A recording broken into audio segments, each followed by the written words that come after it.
Hello. I've been gone for a while. I was having a struggle with YouTube, getting people to watch my videos. Um, I spent hours upon hours upon hours working on them. I think I'm just going to talk for a bit. I don't know. I'm going to show, I want to show content. I have a massive amount of content, and that's partly my problem is I have so much that putting it all together is just overwhelming at times. I'm currently in Bulgaria. I'm still slow traveling. I'm almost up to a year. I think I left September 2nd last year.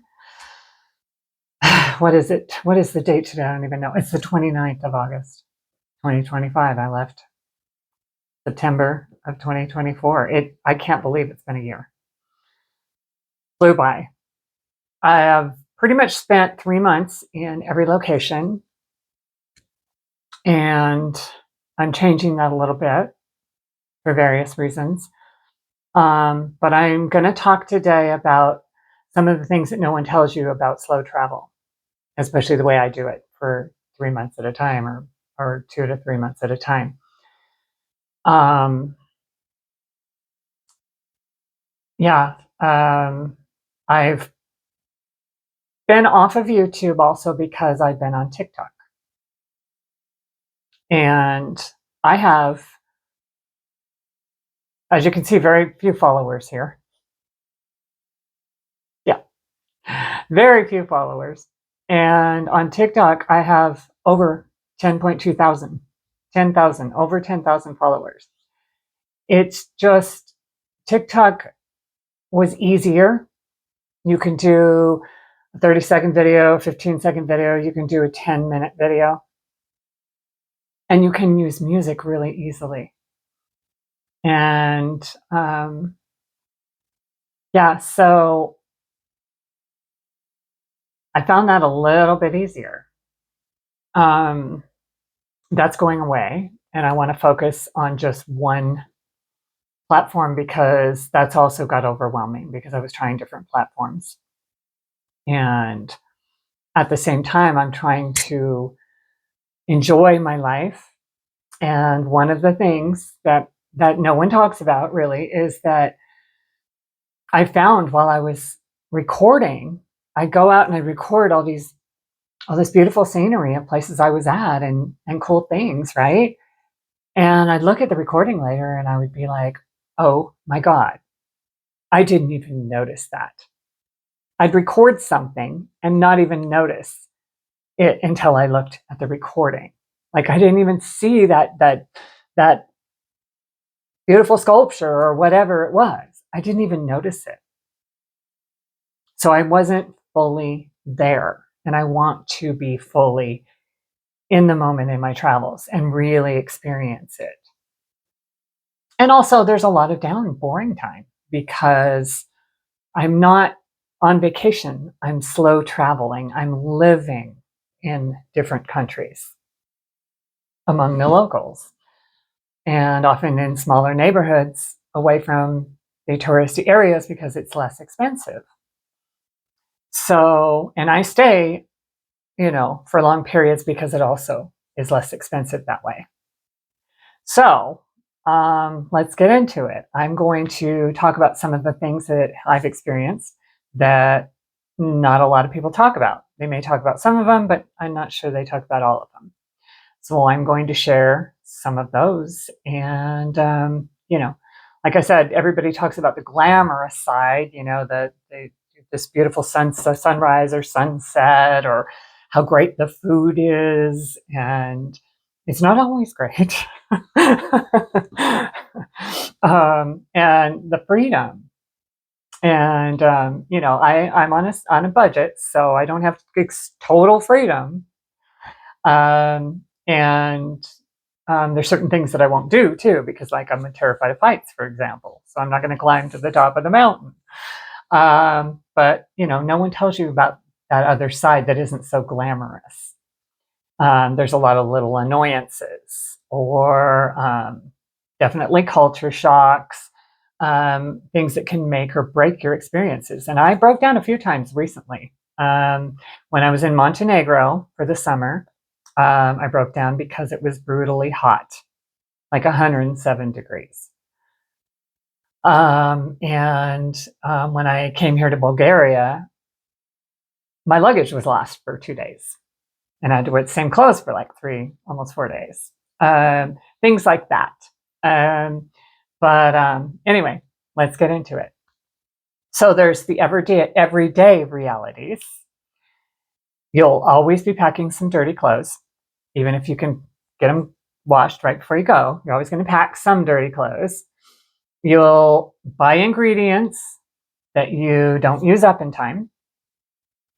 Your bed won't always be comfortable, and your shower may have really weak pressure or very little hot water.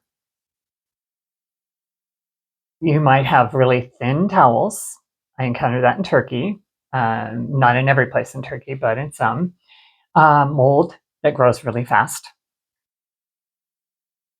Cash-only shops and restaurants that shut down for hours midday. Some places may hand you an English menu with higher prices, so I like to look at both. And you will get sick of wearing the same clothes over and over because you can only pack so much. I don't know yet how people do it with just a carry-on. I have a carry-on, a backpack, and a large suitcase. And I can't narrow it down yet. I just can't. I have to wear, and I still get sick of the clothes I have. And I have still very few clothes, but I did get rid of a bunch of things in the last year. And I did also buy a few new things to wear because I needed a change of clothes. And let's see, the weather can definitely ruin your plans. When I booked Montenegro for 3 months in the summer, I just left this last Monday. So I've been here like in Bulgaria for 4 days now, I guess. Yeah, arrived here Monday afternoon. Anyway, I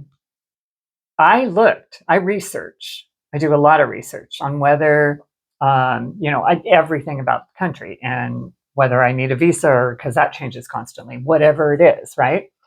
And I researched the weather in Montenegro multiple times.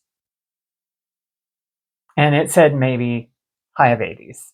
Now I know the weather's changing around the world. Don't crucify me for that. But I checked multiple times over multiple months. And when I booked it, I thought I would be comfortable. I'm from Arizona, for goodness sake. And the reality when I got there was just, it was absolutely brutally hot. Brutally hot. It was like average, I had like 100 to 107 most of the time I was there. And it's not a dry heat. I was just soaked in sweat the whole time. Most of the accommodations that you will find have like a portable air conditioner maybe in one room. So it's hard to cool off. And they only cool off so much. You can't get it to 60 degrees or something. It only cools off so much. And I stayed in Podgorica, central location, and I stayed in 3 different Airbnbs across different parts of town to experience different places, and also because I don't ever want to book one place for 3 months again because I found that if you're in a place you don't like so much, it's not good. But I booked 3 different places, so I had 3 different Airbnb experiences, but I also thought it would be great because they have great bus service across town, and it's inexpensive, and they have great bus service to all the other cities and train service as well. I went to Bar on the bus, and that was really easy to do, but it was extremely uncomfortable. And it was just one of those days where everything that could possibly go wrong went wrong from start to finish that day. So I didn't enjoy it as much. I wanted to go to Kotor. I wanted to go to Budva, and I wanted to go to all the other cities and explore because Montenegro is absolutely gorgeous. There's mountains, there's waterfalls, and there's lakes, and there's like Skadar, and I did go there for 5 days, and I'll share that in a video. And it was absolutely wonderful, and I'm so glad I did it. It was an unexpected expense, spending 5 days there, but I needed it because of 3 months of being stuck inside, literally. I mean, it was so brutally hot that I would just be, it was dangerous. I was going to get heat stroke or heat exhaustion if I walked around too much. And I'm glad I got to see, the ocean and in Bar and all of that. Um, but it just, it saps you of all your energy. It's really uncomfortable, and you can only walk around so much in that kind of heat. It's not healthy, obviously, and at my age, it's especially difficult. If I was maybe 20, maybe I could handle the heat better. But I didn't get to see all those cities because you can travel there on a comfortable bus that's air conditioned, but you have to walk around and explore, and I just couldn't do it. So that was really a big disappointment to me, and taught me some lessons. But I'm now in the mountains in Bulgaria, and I'm very, very happy to be here. Turkish Airlines lost my luggage for 2 days, about 2.5 days. I stayed in Sofia for 2 nights and one day because I knew I could explore all day one day because the weather would be comfortable, and it was. But I had worn clothes for 2 days already because I just, I showered the night before I left Montenegro, and then got up in the morning, and I was put on clean clothes and flew there, and then I had another day and another day. So basically I was wearing the clothes so many days, and I just wasn't comfortable. And I also was told multiple times that my luggage was en route. So I sat at the hotel waiting, thinking, well, just they're supposed to deliver it in the morning, or, so on and on through the day. And so I thought, well, okay, then I'll just go and, they'll deliver it this morning and then I'll go explore. It delayed me so much for multiple reasons. So, and I was also concerned because they weren't really telling me the truth. And that's a whole nother story. Just, multiple phone calls with the airline and with the company that handles the luggage that was delayed. But I didn't honestly know if I'd lost everything that I owned. Now, before this, I pretty much packed a change of clothes in my carry-on.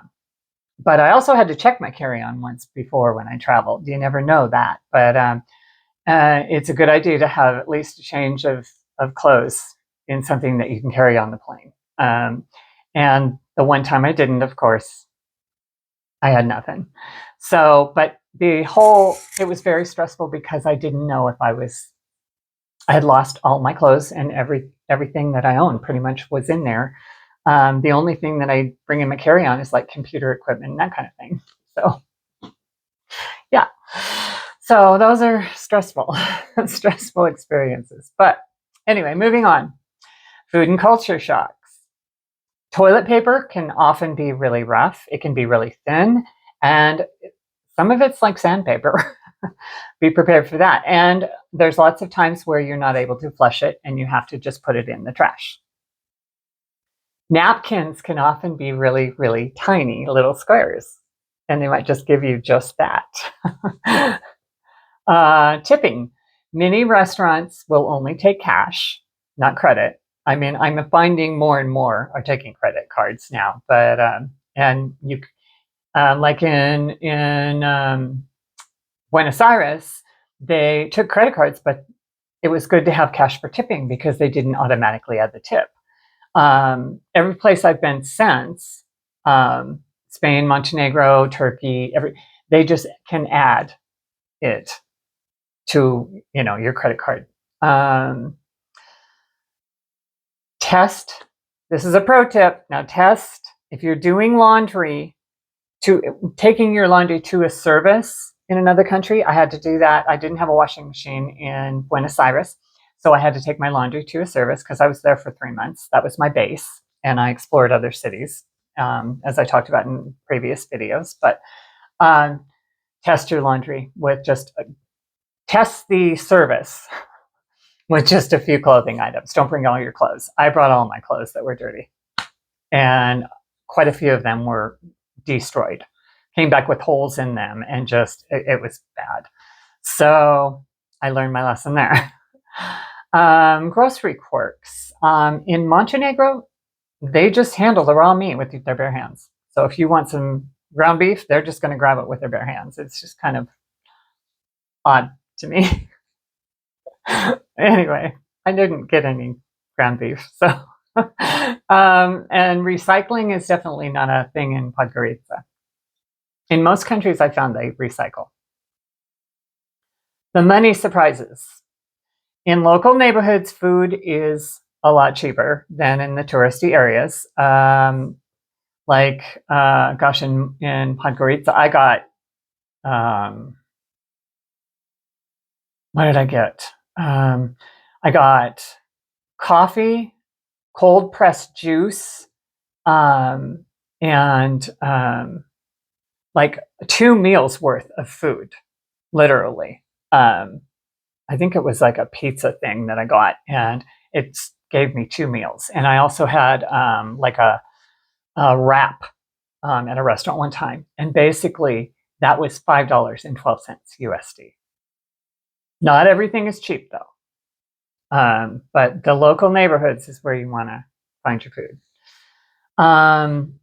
Tourist towns, expect to pay more naturally. Like Kaj, Turkey. I absolutely love Kaj, Turkey. I want to go back someday, definitely. It was one of my favorite places so far. But expect to pay more. And also remember that the locals in those types of towns, they often earn their year's income during the tourist season. And so be generous with tips. I know some countries, they'll say, well, they don't necessarily take tips. I haven't found a place where they aren't grateful for a tip. And I like to tip when, but I haven't been to a country where it's like, oh, they're offended if you tip. No. Let's see. Light bulb moment. You don't have to try every restaurant. I felt like I at first doing YouTube at first, I was like, I need to try all the best restaurants and show this great food, and I need to show everything and blah, blah, blah. And it's like, it's okay to go back to your favorite restaurants. And, if I found a place in a country I really love, it's like, it's okay to go back, I don't have to try every restaurant and show everything, and one thing that I do always do in almost every country, just because they're 2 of my favorite foods. Well, I love pasta, but lasagna is one of my favorites, and pizza is one of my favorites, as for a lot of people. And I try that in every country just because I want to see. Oh, I'm sorry if I hit my mic. Even if it's not a traditional food of that country, I definitely want to try traditional foods. But I like to see how it differs, and it does differ a lot, a lot. Don't always like it as much because it's very different sometimes. The pizza that I've tried in Bulgaria is very different, but I haven't tried every pizza place here. But yeah. Let's see. Yeah, choose your own pace. Now, like I said, I stay in a country, pretty much have stayed in a country for 3 months at a time. That's changing right now.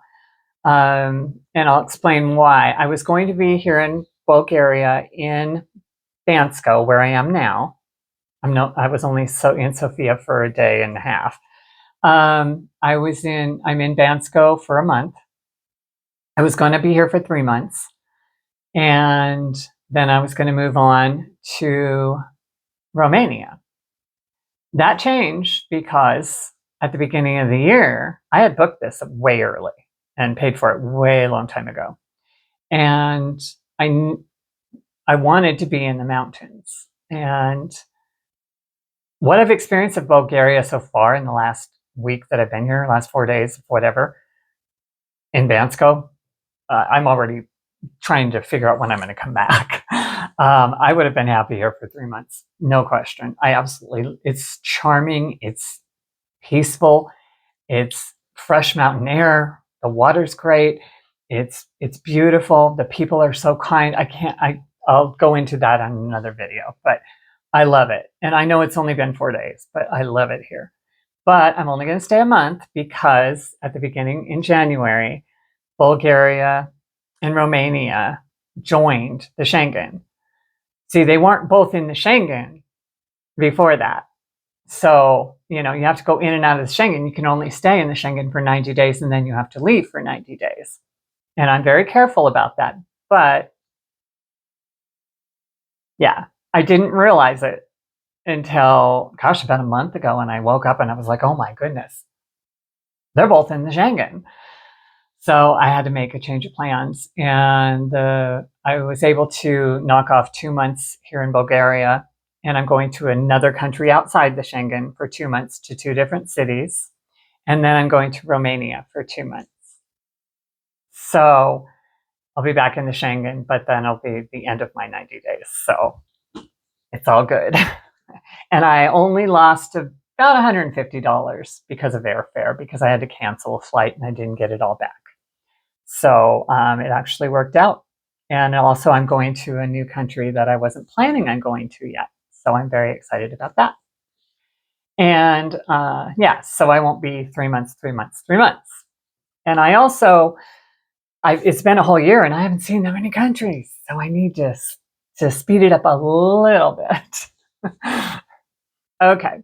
So, but yeah, choose your own pace, whatever works for you. For me, doing a week here and a week there, I can't do it. I like to fully unpack and relax and settle in. And also, I can't afford to move on every week or two. It's just too costly.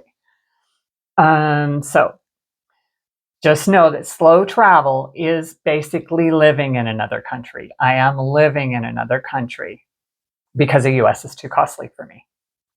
And even if you're here for a while, you don't have to visit every must-see. So I learned to take a little pressure off myself. I don't have to see every little thing and show it to everybody and say, yeah, this is what I don't have to. So I stay in sometimes quite a bit because I'm living there. You don't go out every night in your home country, right? And rest, recharge, cook in the place I'm in. Yeah, it's not about checking the boxes. It's about actually living. Food adventures. Say yes to trying weird foods. I'm getting more comfortable doing that. Like I tried carpaccio in Spain. Or actually, no, that was in Montenegro, and it was delicious. Raw meatballs in Turkey. They were nice and spicy and delicious. Things I wouldn't have done this when I was younger. I've had octopus, chicken liver, squid, all of that type of thing. Squid pasta. I mean, it's just, yeah, a lot of different stuff. And it's not always obvious how to eat things in different countries, the way they serve them. And if you don't know, don't be afraid to ask.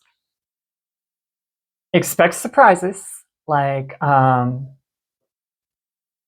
sour cream, yogurt. You'll get olives as sides, which I love. This is great, especially in Spain. You get that in other countries as well. Bread without butter, that was something to get used to. I get bread a lot and no butter or jam or anything. And you think, well, olive oil. I'm used to, I do this all the time now. I take a spoonful of olive oil every morning, at least one. And I love, bread and olive oil. And yeah, that's just common. But I didn't always get bread with olive oil either. Usually I'll just ask for olive oil because I want to eat it with my meal, or have a spoonful or whatever. Local wines and beers are always worth asking about unless you don't drink alcohol. In Turkey, almost every takeaway meal comes with free tea. Like while you're waiting for the meal, they'll offer you free tea, a salad, and they always give you a moist towelette to clean your hands. Let's see, Argentina. Oh yeah, here's some interesting facts. Argentina. You'll encounter water dripping from the AC units. At first, I didn't realize what it was, but it's dripping from the AC units while you're walking down the street. It also happened to me in Spain and also in Montenegro. Can't remember if it happened in Turkey or not. But yeah, if you feel something dripping on you, that's what it is. It isn't somebody pouring water on you or spitting on you, or it's just from the air conditioning units. There's lots of open air markets, and I love that. There's a massive, massive open air market in Finike, that's in Turkey. The turquoise coast in Turkey is stunning, absolutely stunning. A lot of people will drive up and down the coast. It can get really busy in the summer months, so be aware of that because parking can be tough. I didn't rent a car, so it was easy for me just to walk around and get transportation. You fly in from Istanbul to well, there's other ways of transport too, but I flew from Istanbul, Turkey. I flew in from Spain to Istanbul, Turkey. Then I flew from Istanbul to Antalya and started there. And I spent time in Antalya. I spent time in Fethiye. That was where I kind of hunkered down, and it was really inexpensive. My accommodation was like $400 a month in a local. Finike is not a tourist town at all, so it's a little boring. But I wanted to save money so that I could spend it enjoying more fun things later on, which I did, and I did that in Kaj, and I had a blast. Kaj is absolutely lovely, like Antalya. And I didn't get to Fethiye. I think we say it. That's how you pronounce it. Sorry if I said it wrong. But that's also worth going to. Hospitality. People in Turkey will invite you in for tea. I had heard this, and I was looking for, but be careful, because I was looking for a restaurant. And a gentleman that owned a shop saw me looking around, and he said, "Oh, he invited me in for tea." And I was like, "Okay, you're supposed to say yes, right?" And he was very nice and friendly, and he spoke English, and he enjoyed practicing his English. Hold on. It was just somebody. I heard a pounding on my door there. It was just somebody walking by. So, anyways, he invited me in, and he owned a shop where he made bracelets and necklaces and things like that. And he wanted to practice his English too, and he was really interested. And he kept talking about all the famous people in Hollywood and all of that. And I was like, yeah, okay. And but what he started to do was he was showing me his shop and his jewelry, and he just would start putting bracelets on my arm, right? Put all these bracelets on my arm. Well, when I eventually wanted to leave because I was really hungry, I just wanted to find this place to eat soup for lunch. Turns out they weren't open. But anyways, he kept me there for quite some time, captive. It was like I'm trying to be polite, right? And he just put these on my arm, and while I decided to go, I was taking them off, and he was like, no. He expected me to buy them, and he charged me a lot, and his price was high, and I was like, no. And then he got real upset, and he was like, this is bad. It was like bad karma or something on him, for me to not buy one. So I ended up buying two, but I got the price really low. He wanted to charge me like $70 or some American dollars for, you know, scamming the crap out of me. But anyways, and then I just bought two for, I don't know, $10 or something. I don't know, and I didn't want them. And then, he's like, make this big deal about how he's going to make me this special little ring and shows me, and he makes this little thing for me and it's, look what I did for you, kind of thing. They can be really high pressure. So anyway, I just bought a couple to appease him, but I didn't buy all, very uncomfortable situation. But anyways, after I tried to leave to go eat, then he's like, no, I'm going to show you the big market. And he just insisted. And he was like, he shut his shop down and he's like taking me to this market. And he did show me the market, and it was nice. And then he finally left me alone at the market. And because at first he was like, you want to buy this and this and this, I guess trying to get me to buy things from his friends. And I was like, no, thank you. But yeah, just sometimes things like that will happen. At any rate, you just never know. I mean, if I'd known what I knew, if I'd known what I know now, I would have just said, no, thank you. And I kind of avoided his shop after that. And because I was there for a few weeks, I just walked around to avoid his shop after that. At any rate, let's see. Moving on. In Turkey, there is a call to prayer 3 to 5 times a day, depending on where your location you're in. The first one can start at 5 a.m. and it might last till about 10. So just be aware of that. It didn't bother me in the least. Also in Finike, because it's not a touristy town, it's a local place, they will have announcements constantly. And I didn't understand, the language, of course, so I didn't know what they were talking about at first. And my hosts explained that they just make announcements like a newspaper. They'll let you know if someone has passed away, that kind of thing. So at first I thought it was like, it was something like bad or something, and it's not. It's just telling you the local news. Let's see. You'll find stray cats and dogs everywhere in Turkey. And that was hard for me because I wanted to take them all home, and I can't. The locals do leave food out for them, so they're not like starving. But yeah, there's a lot of them. The music is fantastic, in my opinion. I mean, I love Turkish music. I also love the music in Montenegro, the Balkan music.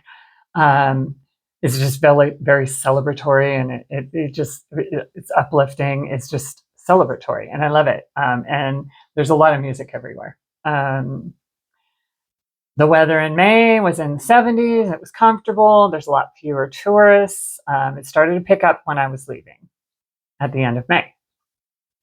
And let's see, the emotional side.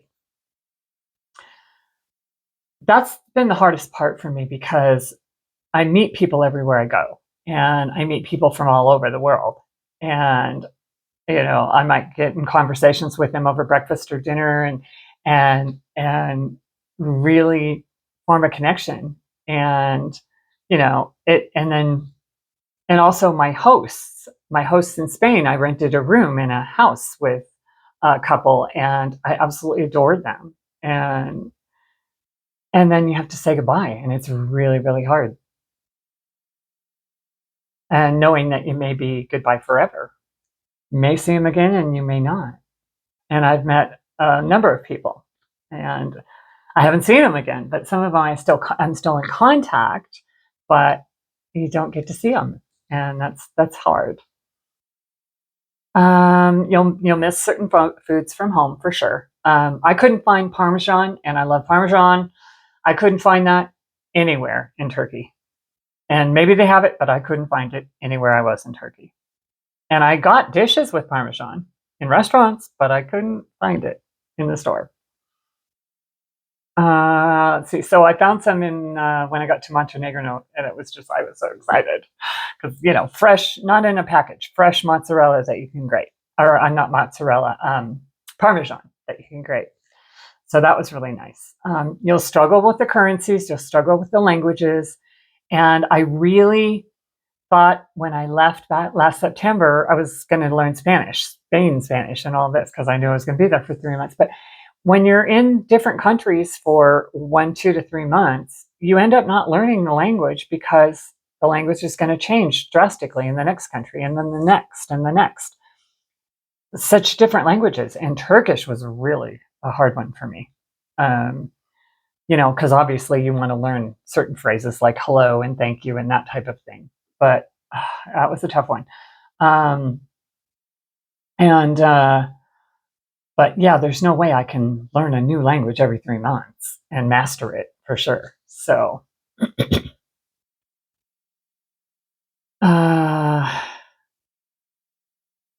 oh yeah, and I try to do this. I didn't do it so well with the euros in Montenegro, but I still have a bunch of euros left. But I will be able to use those eventually. But you'll end up scrambling at the end to use your cash because, where am I going to use Turkish currency? I need, you need the cash there, but you also want to use it up before you leave. So plan for that. Yeah, so that's what I have so far. I hope you enjoyed this video. Just know that slow travel isn't Instagram perfect. And it's messy, it's challenging, it's sweaty at times, and it can get really emotional. It's unforgettable. You'll grow a lot, you'll cry, you'll laugh, you'll collect stories like you'll never forget. But yeah, that's the real side of slow travel, and I wouldn't trade it for anything, and I hope I never have to stop. Thanks for watching.